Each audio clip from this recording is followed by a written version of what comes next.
আমার প্রিয় ও স্নেহের 2025 সালের নতুন বছরের অষ্টম শ্রেণীর ছাত্রছাত্রী বন্ধুরা, আশা করি তোমরা সবাই ভালো আছো। আজ আমরা যে বিষয়টি নিয়ে আলোচনা করব, অষ্টম শ্রেণীর ফার্স্ট সামেটিভ অর্থাৎ প্রথম পর্যায়ক্রমিক মূল্যায়নের বাংলার কোশ্চেন পেপার নিয়ে। দেখো সরাসরি স্ক্রিনে কিন্তু তোমরা অষ্টম শ্রেণীর ফার্স্ট সামেটিভ অর্থাৎ প্রথম পর্যায়ক্রমিক মূল্যায়নের বাংলার কোশ্চেন পেপারটা দেখতে পাচ্ছ। ফুল মার্কস তোমাদের রয়েছে 30, আর সময় তোমাদের রয়েছে 1 ঘন্টা। একের দাগে রয়েছে সঠিক উত্তর নির্বাচন করে লেখো যে কোনো 5টি প্রতিটি প্রশ্নের মান 1 করে 1 × 5 = 5। পরের প্রশ্ন, তোমারই কি এমন ভাগ্য বাঁচিয়ে যাবে সকল জখম ধকল ক্ষত বদল উত্তরে জখম। পরের প্রশ্ন, আতিথেয়তা বিষয়ে পৃথিবীতে কোনো জাতি ভারতীয়দের, আরবদের, মুরদের, ফিনিশিয়ানদের তুল্য নয় উত্তরে আরবদের। পরের প্রশ্ন, আরব সেনাপতি মুর সেনাপতিকে যে অশ্ব দিয়েছিলেন সেটি তার নিজের অশ্বের তুলনায় দুর্বল ছিল, হীন ছিল না, বেশি দ্রুতগামী ছিল, বেশি তরুণ ছিল উত্তরে হীন ছিল না। হাঁসের ডিম দুপুরবেলায় বের করে দেবে বলেছিল ক্যাবলা প্যালা, ভলটা না হাবুল উত্তরে ভলটা। ওই গাছটায় কীরকম জলপাই পাকছে। জলপাই আবিষ্কার করেছিলেন হাবুল, ক্যাবলা, টেনিদা, রমেশ উত্তরে হাবুল। গাছেরা কেমন সবুজ চাদর, শার্ট, জামা, ওড়না পরে থাকে জামা। এক পায়ে দাঁড়িয়ে থাকা তো শাস্তি, খেলা, খুশি, মর্জি উত্তরে খেলা। রাতের আলোয় থেকে থেকে জলে চোখ, ময়ূরের, খরগোশের, চিতার না হরিণের উত্তরে খরগোশের। ব্যাকরণে দল শব্দটির অর্থ অক্ষর, পাপড়ি, জনতা, বর্ণ সমষ্টি, বর্ণ সমষ্টি। রাখিয়া থেকে, রায়খা থেকে রেখে, এক্ষেত্রে ঘটেছে ধ্বনি বিপর্যয়, মধ্য স্বরলোপ, অন্তঃস্বরলোপ, অভিশ্রুতি অথবা অভিশ্রুতি। 2 দাগে রয়েছে নিচের প্রশ্নগুলির উত্তর দাও যে কোনো 10টি, প্রতিটি প্রশ্নের মান 1 করে 1 × 10 = 10। মরণ এলে হঠাৎ দেখি মরার চেয়ে বাঁচাই ভালো, ব্যাখ্যা করো। জীবনের দুঃখ কষ্ট সহ্য করতে না পেরে মানুষ অনেক সময় মৃত্যু কামনা করে, কিন্তু যখন মৃত্যুর মুখোমুখি হয় তখন তার এই উপলব্ধি হয় যে মৃত্যুর চেয়ে জীবন অনেক বেশি সুন্দর। পরের প্রশ্ন, উভয় সেনাপতির কথোপকথন হইতে লাগিল।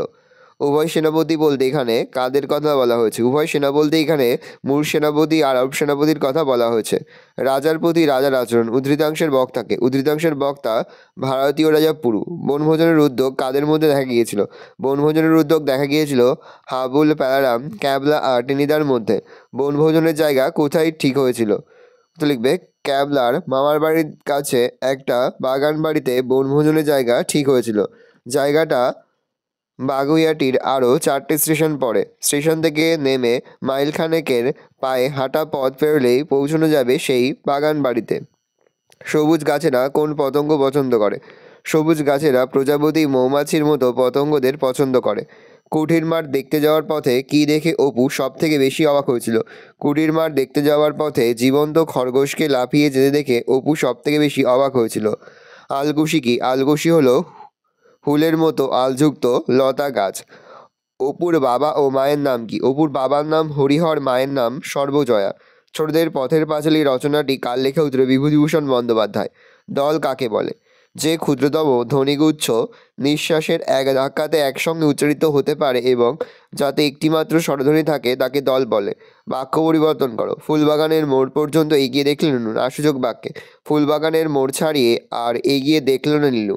ধ্বনি বিপর্যয় বলতে কি বোঝো? উচ্চারণের সময় কোনো কোনো ধ্বনির স্থান বদলে গেলে তাকে ধ্বনি বিপর্যয় বলে। যেমন পিশাচ থেকে পিচাস, বাস্ক থেকে বাস্ক, তলোয়ার থেকে তরোয়াল, হ্রদ থেকে দহ, ট্যাস্কি থেকে ট্যাস্কি ইত্যাদি। স্বরগম বলতে কি বোঝো? উচ্চারণের সুবিধার জন্য শব্দের শুরুতে, মধ্যে বা শেষে নতুন স্বরবর্ণের আবির্ভাব ঘটলে তাকে স্বরগম বলে। যেমন স্টেশন থেকে স্টেশন, মূর্তি থেকে মূর্তি, দুষ্টু থেকে দুষ্টু ইত্যাদি। 3 দাগের যে কোনো 5টি প্রশ্নের মান 3 করে 3 × 5 = 15। সেইটে সবার চেয়ে শ্রেয়। কোনটি সবার চেয়ে শ্রেয়? ঘটনা সামান্য খুবই। কোন ঘটনার কথা বলা হয়েছে? 1+2। সংসারের জটিলতার ঘূর্ণিপাকে নিজেকে ডুবিয়ে দিতে নেই, তাতে দুঃখ কষ্ট বাড়ে, বরং সব কিছুর সঙ্গে মানিয়ে নিতে পারাটাই সব থেকে ভালো। মানুষকে জীবনে প্রায়ই আচমকা আঘাত পেতে হয়। এটা কোনো বড় ঘটনা নয়। কেউ সেই আঘাত মানিয়ে নিতে পারে, আবার কেউ তা পারে না। মানুষ এই আঘাত ও যন্ত্র পাওয়াকে সামান্য ঘটনা বলা হয়েছে, বা মানুষের এই আঘাত ও যন্ত্রণা পাওয়ার ঘটনাকে সামান্য ঘটনা বলা হয়েছে। সহসা আরব সেনাপতির মুখ বিবর্ণ হইয়া গেল। আরব সেনাপতির মুখ হঠাৎ বিবর্ণ হয়ে ওঠার কারণ কি? এটা ক্লান্ত হবে। ক্লান্ত এবং ক্ষুধার্ত, কয়লাকা দন্ত নয় তয় হবে। ক্লান্ত এবং ক্ষুধার্ত তৃষ্ণায়, তৃষ্ণা হবে। তৃষ্ণায় কাতর মুর সেনাপতি আরব সেনাপতির আতিথ্যে কিছুটা সুস্থ বোধ করলে দুজনে বসে কথা বলতে থাকেন।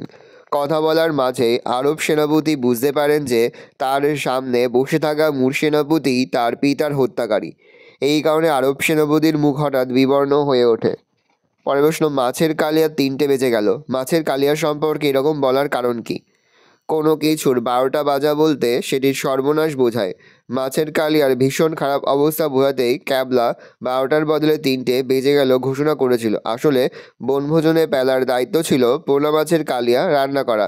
ক্যাবলার মা মাছ কেটে ধুয়ে নুন মাখিয়ে দিয়েছিল। পেলা কড়াইতে তেল ঢেলে দিয়ে গরম হওয়ার আগেই তাতে মাছ ছেড়ে দেয়, ফলে কাঁচা তেলে মাছ দেওয়ায় তা ভেঙে চৌচির হয়ে হালুয়ায় পরিণত হয়। তাই ক্যাবলা মাছের কালিয়া সম্পর্কে এরূপ মন্তব্য করে। ভাবলাম এ একটা জাতি বটে। বক্তাকে তার এমন ভাবনার কারণটি কি? চন্দ্রগুপ্ত নাট্যাংশের বক্তা গ্রিক সম্রাট সেকেন্দার শাহ। প্যারাচেঞ্জ করে লিখবে, দিগ্বিজয়ী বীর সেকেন্দার শাহ প্রায় অর্ধেক এশিয়া জয় করে ভারতে এসে পুরুরাজের কাছে বাধা পেয়েছেন। যুদ্ধে পুরু পরাজিত হলে সেকেন্দার শাহ তাকে জিজ্ঞাসা করেন তিনি সম্রাটের কাছ থেকে কীরকম ব্যবহার প্রত্যাশা করেন। নির্ভীক পুরু উত্তর দেন, রাজার প্রতি রাজার আচরণ। এই উত্তরে সেকেন্দার শাহ অবাক হন। তিনি ভারতের মানুষের স্বরূপ উপলব্ধি করেন। তাদের মুখে শিশুর সরলতা, দেহে বজ্রকঠিন শক্তি, চোখে সূর্যের উজ্জ্বলতা, বুকে ঝড়ের সাহসিকতা, পুরুরাজের আভিজাত্য, আত্মসম্মান ও বীরত্ব দেখে সেকেন্দার শাহ উক্ত মন্তব্য করেন। তোতাইবাবু সবুজ জামা চাই কেন? তোতাইবাবু সবুজ জামা পরলে কী ঘটনা ঘটবে? গাছের মতো সবুজ ও প্রাণবন্ত হয়ে উঠতে চাই বলে তোতাইবাবু সবুজ জামা চায়। তোতাই সবুজ জামা পরলে তার গায়ে প্রজাপতি এসে বসবে ও তার কোলেরও কাছে লাল নীল ফুল ঝরে পড়বে একটা দুটো করে। স্টেশনে পৌঁছে লেখক কী দেখলেন? পথ চলতি পাঠ্যাংশের লেখক আচার্য সুনীতিকুমার চট্টোপাধ্যায় কলকাতার ট্রেন ধরার আগে গয়া স্টেশনে পৌঁছান। দেরাদুন এক্সপ্রেসে সময় মতো পৌঁছালেও তাতে অসম্ভব ভিড় ছিল। মধ্যম শ্রেণীর কামরায় ওঠা তার পক্ষে দুঃসাধ্য ছিল। দ্বিতীয় শ্রেণীর কামরায় যাত্রীরা মেঝেতে বিছানা পেতে শুয়ে বসে দাঁড়িয়ে রয়েছে, কিন্তু তৃতীয় শ্রেণীর একটি কামরার বাইরে একেবারেই ভিড় ছিল না। কয়েকজন কাবুলিওয়ালা কামরাটি দখল নিয়েছিল। প্রশ্ন, কৌতূহলী দুচোখ মেলে অবাক দৃষ্টিতে দেখে। চড়ুই পাখির চোখ কৌতূহলী কেন? তার চোখে কবির সংসারের কোন চালচিত্র ধরা পড়ে? কবি চড়ুই পাখির রূপকে মানব জীবনের কথা বলেছেন। পাখিটিরও জাগতিক লোভ বাসনা রয়েছে। সে দু চোখে কৌতূহল নিয়ে দেখে কবির মানুষের মতো চড়ুই পাখিরও জাগতিক লোভ বাসনা রয়েছে। সে দু চোখে কৌতূহল নিয়ে দেখে কবির পরিবার পরিজন কেউ নেই। তাই কবি মারা গেলে কবির জাগতিক সম্পদ ঈশ্বর তাকেই দিতে পারেন, এরকমটা সে ভাবে। অর্থাৎ তার কৌতূহলের কারণ তার জাগতিক আশা আকাঙ্ক্ষা। কবি নিঃসঙ্গ, পরিবারে তার আর কেউ নেই। থাকার মধ্যে কেবল ঘরদোর, জানলা, টেবিলে রাখা ফুলদানি, বই খাতা। অর্থাৎ কবির মৃত্যুর পর তার সম্পত্তি দাবি করার মতো কেউ নেই কেবল চড়ুই পাখিটি ছাড়া। ভালো করে দেখে নাও, এই রয়েছে টোটাল তোমাদের ফার্স্ট সামেটিভ অর্থাৎ প্রথম পর্যায়ক্রমিক মূল্যায়নের অষ্টম শ্রেণীর হলিস্টিক প্যাটার্নের ফার্স্ট সামেটিভ অর্থাৎ প্রথম পর্যায়ক্রমিক মূল্যায়নের প্রশ্নপত্র। তাহলে তোমরা কোশ্চেনটা দেখে নাও। আশা করি ভিডিওটা ভালো লেগেছে। ভিডিওটা ভালো লাগলে ভিডিওকে লাইক করে দেখতে ভুলবেন না। আর আমার চ্যানেল নতুন হাত লাল ক্লিক সাবস্ক্রাইব প্রেস করে পাশে বেল আইকনটা প্রেস করে যখন নতুন কোনো ভিডিও আপলোড করি সবার ফার্স্ট নোটিফিকেশন তোমরা পেয়ে যাও। আর এই ভিডিওটি তোমার বন্ধু বান্ধবী আত্মীয়স্বজন সবার মধ্যে কিন্তু অনেক শেয়ার করে দিয়ে বছর অষ্টম শ্রেণীতে পড়ছে। আমরা কিন্তু ইতিমধ্যে অষ্টম শ্রেণীর প্রতি বিষয়ের সিলেবাস, প্রশ্নকার এবং নমুনা প্রশ্নপত্র কিন্তু আপলোড করে দিয়েছি।